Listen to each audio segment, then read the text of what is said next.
Hey, what's going on, DDO players? Axel here. So today I want to talk about wilderness areas. So I saw a post here on the forums talking about the Feywild wilderness area, and it's something I was expecting to see from at least some players because the new expansion it put into place required runs to the quest through the wilderness area, so there's no teleports, anything like that. And here's just one example of one particular player who's not really happy about that. So let's just go through this and see what they have to say, and then I'll give you my thoughts. So this player says, to promote server health and reduce lag, I would like to ask for some sort of fast travel or guides for the Feywild area. The dev's decision to not include them, along with the statement that Dungeon Alert is bad for servers, are not compatible. So, this person is kind of arguing from a lag standpoint, although I think a lot of players, typically players who, want teleports, obviously will say that because they want the convenience of just going straight to a quest. So they see the run as not part of the quest as kind of a waste of time. So this person is actually saying lag for lag reasons. I'm not sure how much that actually affects lag on the servers. I mean, lag on the servers, as the developers have told us, is a very complex thing, and there are tons of different factors, and there's no like one thing that causes lag. And I'm not sure that Feywild in particular would cause lag in the wilderness area there when the same thing is going on in a lot of other wilderness areas, and we have people zerging quests obviously that are constantly hitting red dungeon alert. So I don't know that really holds that argument here. I mean, maybe it does. It's possible, but it's really just hard to say. I certainly don't know if there's evidence of that happening, but I guess it's possible, but it's just hard to say because there are so many things that cause lag.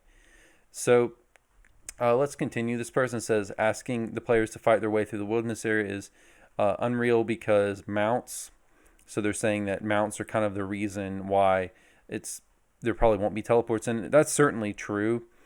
So mounts did give the developers more reason to not include teleports to quests. That way we actually have uses for the new mounts.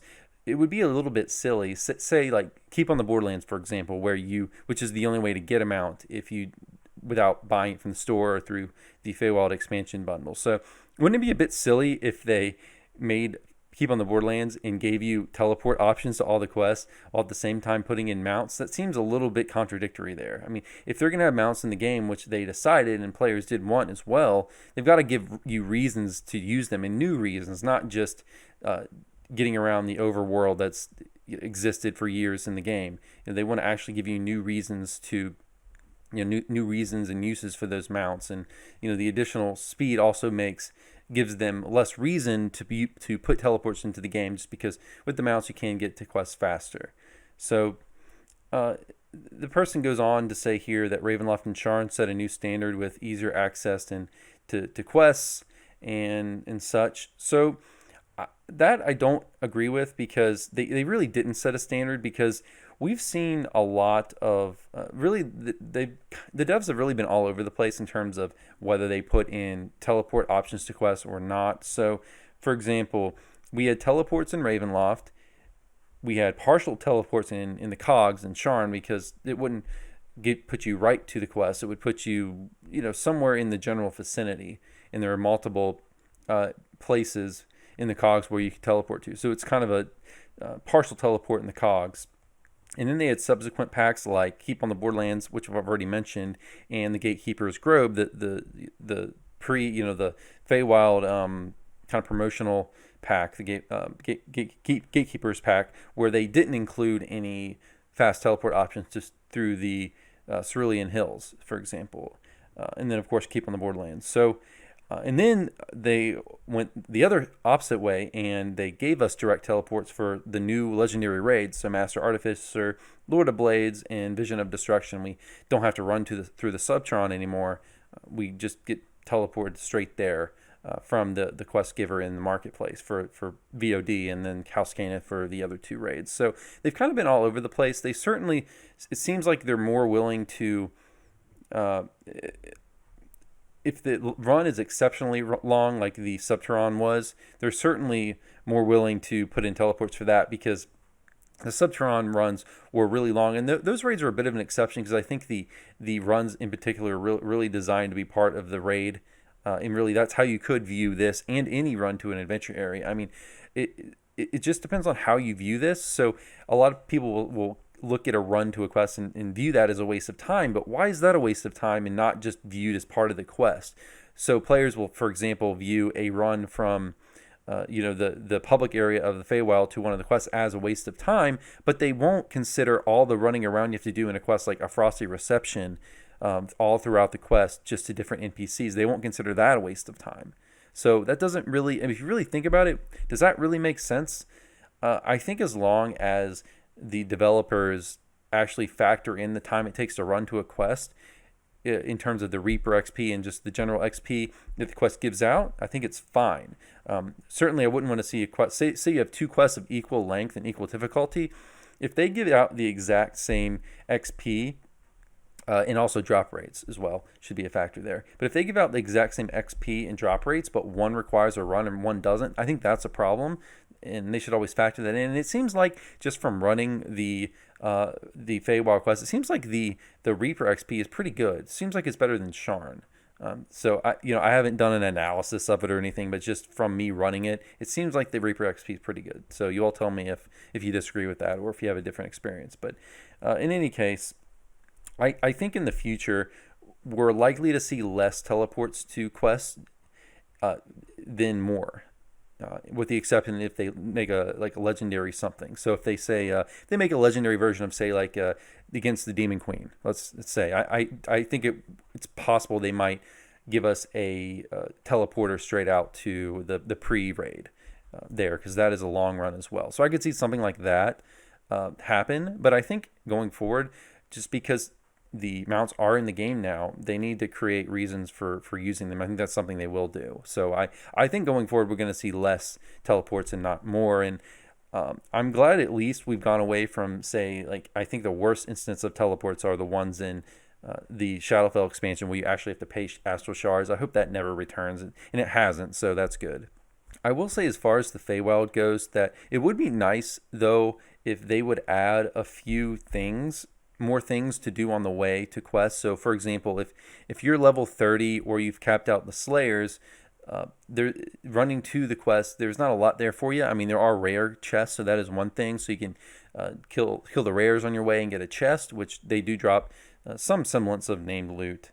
And I think also Fey Twisted chests drop in the wilderness area as well. I think some of those drop. So there are some reasons, but if we saw more reasons, I think that it's certainly worth discussing. I think that would certainly be improved. I mean, maybe add some collectibles along the way. Maybe add some more, say, King's Forest or Necro or 4 Orchard style rare encounters with more chests, more stuff to do. Things, just more benefits for level 30 characters. Things like that would be interesting. So if they do that, I think that would definitely be an improvement. So there's room to improve it for those arguing that the runs are a waste of time. So that would be interesting. I hope they do that. When it comes to these runs, it's always a balance, I think, for the developers between immersion and realism and convenience. So they really have to balance those two, which is why if you take a pure pragmatic stance on this and say that, hey, why don't we just have teleports to all the quests? Well, if you go so far in that direction, you start to ask yourself, what's the point of the overworld existing at all if just there's that much convenience? I mean, why would you not, at that point, if you want to argue just from a pure pragmatic standpoint, there's no reason we can't just log into the game and just have a text list of quests in raids and just click and instantly go to each of those quests or raids. I mean, I don't think people would want that, even though it would be super convenient. And why would they not want that? It's because actually immersion in the game means something. It actually means something to have an overworld that you run around in. Even if it seems from a pure pragmatic standpoint to be a waste of time, it is part of the game. And if we just get rid of that, and the more we get rid of that, the less immersion we have in the game, the less it feels like a MMO to me. I mean, that's what I think. The less it feels like an immersive RPG experience. So they have to. That's why they can't just go pure convenience on all this stuff. At the same time, I also think it's reasonable for there not to be, say, a run like the Chains of Flame run to every quest. I mean, that would be unreasonably inconvenient. So it's it's definitely a balance between the two. So what do I think of the Feywild runs in the wilderness area? Generally, I think they're fine. I mean, some are a bit long when you talk about the snowy area in particular, but they aren't that long. I mean, most of them are fairly short, and you can enter some of them from the. You don't have to enter all of them from the public area from the Feywild. You can also enter them from the hut entrance in the harbor to say get to some of those quests on the right side of the map faster. So there are different ways you can get to them, and I don't think any of them are unreasonably difficult or hard to get to. It's not like we're in a situation with Feywild with quests like through the mirror darkly, where that quest that's in the main capstone quest in Wayloon. That one can be difficult to get to. It's kind of a maze to get to that. Or say some of the cogs quests where you have to take certain elevators to get to. We don't even have a situation like that in the Feywild. All the quests are basically straight shots to get to. It's really not confusing to get to any of them. So they're not even complicated runs. They're just kind of straightforward runs. Some of them may be a bit long, but I don't think even are too bad. So all in all, I think the Feywild runs are fine. And I think they've struck a pretty good balance there with immersion versus convenience. So I don't have a problem with them. And it seems like, at least with the Reaper XP, like I mentioned before, in the XP in general, it seems like they've taken the runs into account when they've calculated those numbers. So guys, that's going to be it for this video. Let me know what you think about this. If you agree with me or disagree with me, would be interested in reading that as always. That's going to be it for this video. Hope you enjoyed. I'll see you next time. Take care.